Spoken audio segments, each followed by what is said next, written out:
I got so much motherfucking design on right now. Break it down, bring it back, make it clap. I got 3 old thoughts, new guap, wear that thing. Bitches on my line, and you know. Assalamualaikum warahmatullahi wabarakatuh.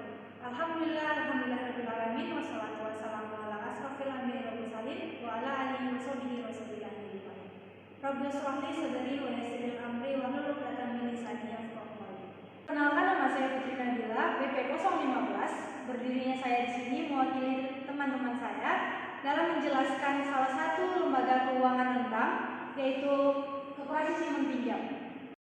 Sebelum saya menjelaskan atau memaparkan materi pada hari ini, izinkan saya dulu memperkenalkan anggota kelompok 3A, yaitu yang pertama saya sendiri, Putri Nabila, BP 015. Yang kedua ada Angel Febri Arman, BP 023. Yang ketiga ada Catherine Liliana Gultom, BP 025. Yang terakhir ada Amar Evaldi, BP 045. Koperasi adalah kumpulan orang yang bekerja sama demi kesejahteraan bersama. Pengertian koperasi menurut Undang-Undang Nomor 17 Tahun 2012 tentang perkoperasian adalah badan hukum yang didirikan oleh perorangan atau badan hukum koperasi dengan pemisah kemampuan perusahaan untuk melunasi hutang jangka pendek pada tepat waktunya. Sementara untuk koperasi simpan pinjam adalah lembaga keuangan bukan bank yang menghitung dana dari setiap anggota lalu menyalurkan kembali kepada anggota maupun non-anggotanya. Sumber pemasukan dari koperasi berasal dari anggota dan juga peminjaman dari lembaga-lembaga keuangan lainnya. Tujuan dari koperasi ini adalah untuk membantu atau meningkatkan kesejahteraan para anggotanya dan juga masyarakat pada umumnya. Ada koperasi simpan pinjam konvensional. Koperasi simpan pinjam konvensional adalah organisasi bisnis yang dimiliki dan dioperasikan oleh seseorang demi kepentingan bersama. Koperasi melandaskan kegiatan berdasarkan prinsip pergerakan ekonomi rakyat yang berdasarkan asas kekeluargaan. Aliran koperasi. Yang pertama ada aliran realistik, yaitu aliran ini koperasi dapat menjadi suatu kekuatan untuk menyeimbangkan, menetralisasikan, menstabilkan, dan mengoreksi perekonomian negara tersebut. Tetapi pemerintah tidak ikut campur tangan terhadap keadaan koperasi tersebut. Yang kedua adalah aliran sosialis. Pada koperasi di sini dianggap penting untuk mensejahterakan masyarakat karena sistem dalam aliran ini sangat menguntungkan dan juga koperasi dianggap menyatu sebagai masyarakat dari berbagai elemen dari kalangan atas, menengah maupun bawah dan mempunyai sistem kekeluargaan. Yang ketiga adalah aliran persemakmuran. Pada koperasi ini dianggap juga sebagai wadah ekonomi masyarakat yang bersifat strategis karena memiliki peranan penting dalam sektor perekonomian masyarakat. Pada aliran ini, pemerintah ikut serta dalam membantu koperasi dan pemerintah sebagai penanggung jawab untuk memajukan koperasi. Yang ketiga yaitu prinsip-prinsip koperasi.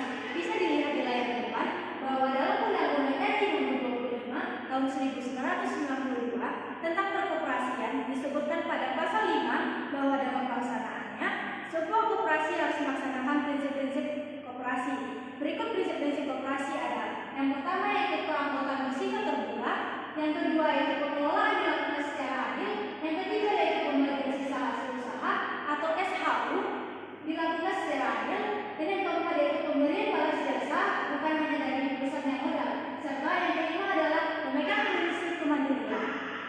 Perbandingan atau perbedaan koperasi simpan pinjam konvensional dengan koperasi simpan pinjam syariah. Perbedaan-perbedaan terlihat pada aspek diantaranya sebagai berikut. Yang pertama yaitu pembiayaan. Kepada koperasi konvensional memberikan bunga pada setiap nasabah yang sebagai keuntungan koperasi. Yang kedua ada aspek pengawasan. Pada aspek pengawasan yang telah diterapkan pada koperasi konvensional adalah pengawasan kinerja.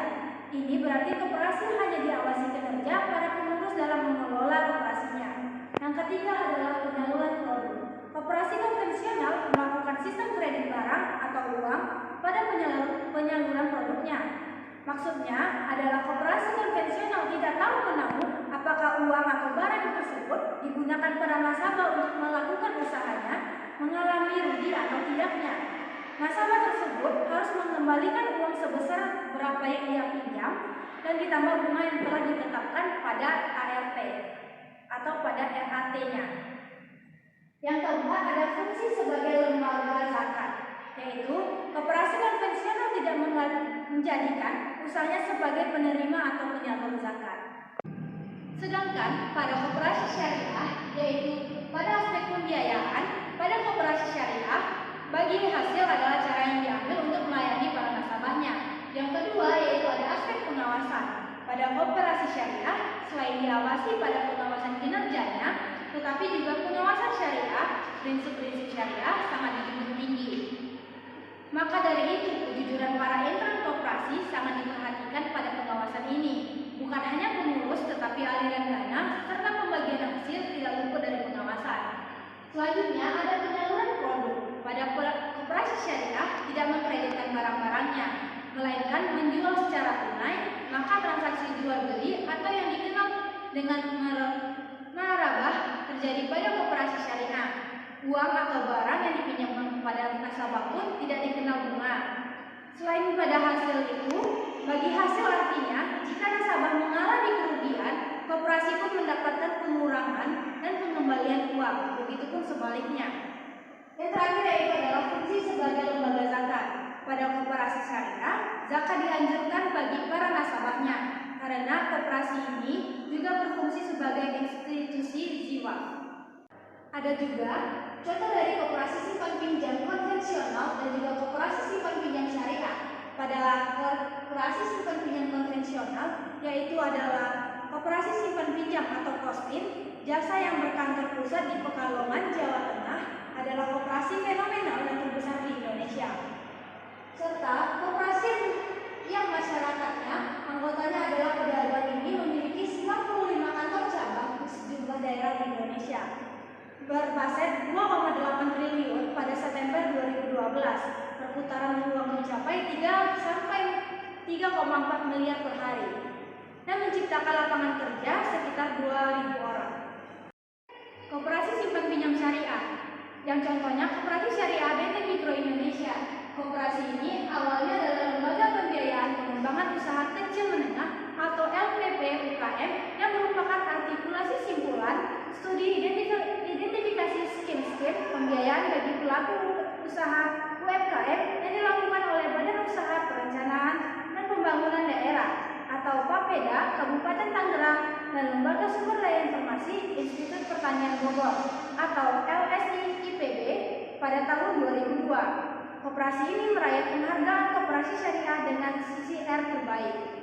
Selanjutnya ada koperasi pinjaman pembiayaan syariah, yaitu KSPPS BNT UGT Sidogiri.